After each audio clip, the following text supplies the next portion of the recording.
Buya, saya ini sholat sampai sekarang masih bolong-bolong Buya.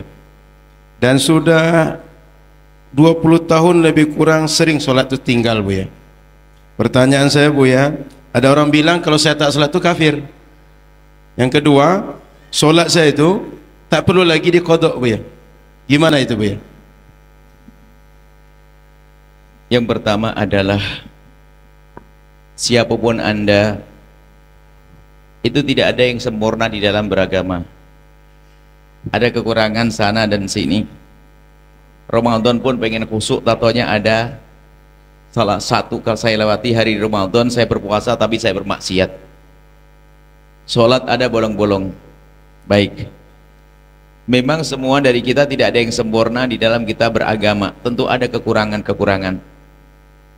Ya termasuk tadi pada masa lalu atau sampai hari ini sholat sering bolong-bolong. Maka pertama kali yang harus Anda hadirkan, dia berani bertanya berarti dia orang baik loh ya. Kalau nggak baik ngapain juga bertanya, ya kan? Dia bertanya berarti orang baik. Maka yang pertama, kalau Anda pernah meninggalkan sholat, Anda sesali. Anda bayangkan begitu besarnya dosanya meninggalkan sholat.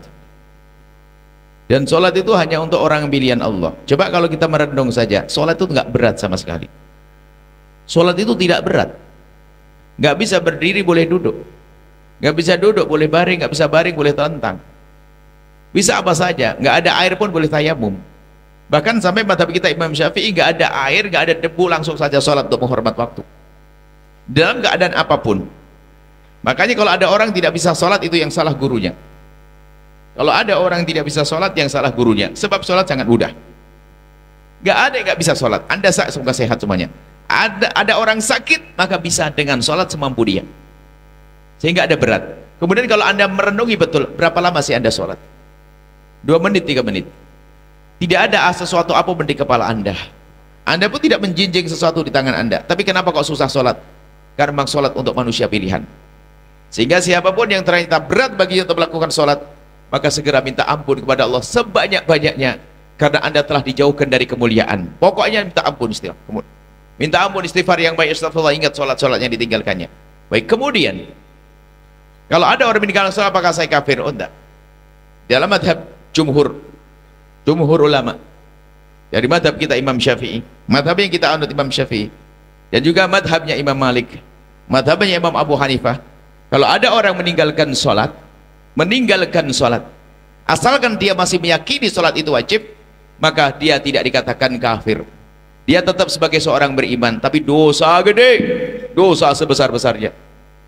Baik, masih tetap dalam keadaan iman. Kecuali dalam madhab Imam Ahmad bin Hanbal yang mengatakan bahwasanya mungkin kalau Anda mendengar bahwasanya meninggalkan sholat adalah kafir, adalah bukan dari madhab kita. Dan itu ada pendapat itu. Maka Anda lebih mengerti, Anda yang sudah mengerti nyantai aja.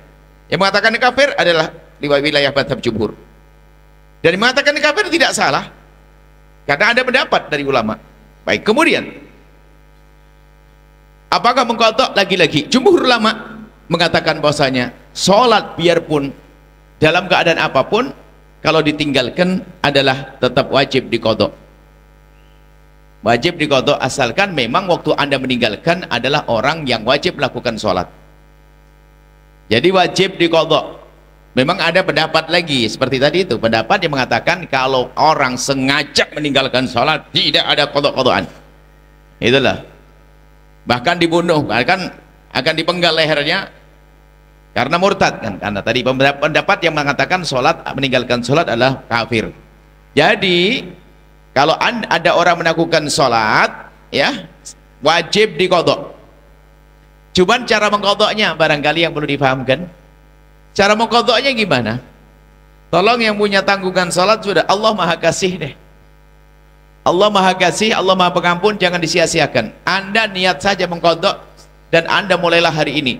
Sebanyak apapun sholat yang Anda tinggalkan. Cuman caranya, Anda duduk dulu merenung, Anda kira-kira dulu seberapa banyak kira-kira sholat yang Anda tinggalkan. Mungkin Anda berkata banyak sekali. Oke, banyak sekali. Dalam sebulan berapa kali duhur waktu Anda sekolah SMA itu? Anda hitung saja dikira-kira. Setelah ketemu kira-kiranya, sepertinya dalam 3 tahun itu saya meninggalkan duhur sampai berapa puluh. Oh, Anda tulis.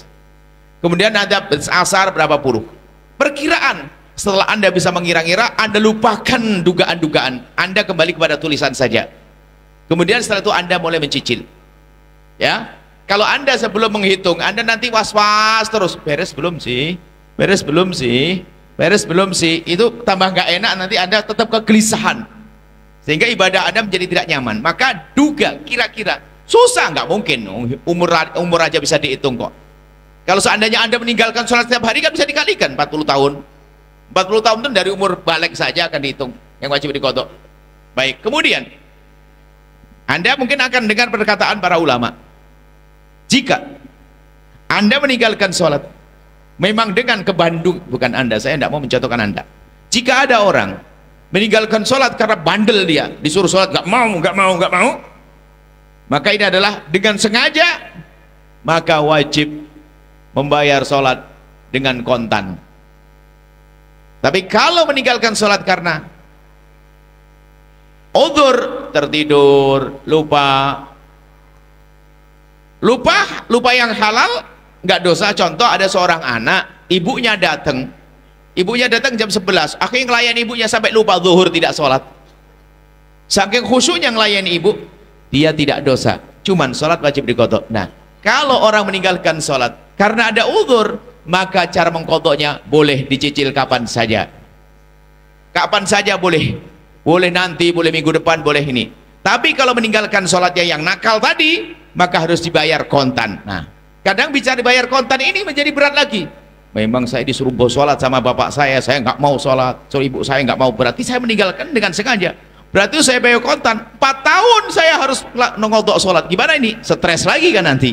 Baiklah, kalau memang Anda tidak bisa membayar kontan, ya sudahlah, dicicil daripada tidak sama sekali. Jangan dibebanilah, nanti malah nggak sholat. Sebab dalam bahasa fikih, di luar bahasa hikmah dan dakwah, bahasa fikih begini, Anda yang meninggalkan sholat dengan sengaja, terang-terangan karena Anda bandel, maka Anda harus mengqadha sholat Anda dengan segera. Bahkan Anda pun tidak boleh mengerjakan apapun, tidak boleh sholat sunnah, tidak boleh ini, bahkan mencari nafkah pun secukupnya, langsung qadha sholat. Nah, ini kan serem.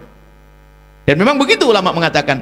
Akan tapi perbandingan kita adalah keadaan zaman sekarang ini. Yang penting, wahai anak muda, segera qadha. Cara qadha, ibu, ini masa bapak lagi, bukan sholat subuh qadhanya waktu subuh, enggak. Orang meninggalkan sholat subuh bisa diqadha waktu zuhur, bebas.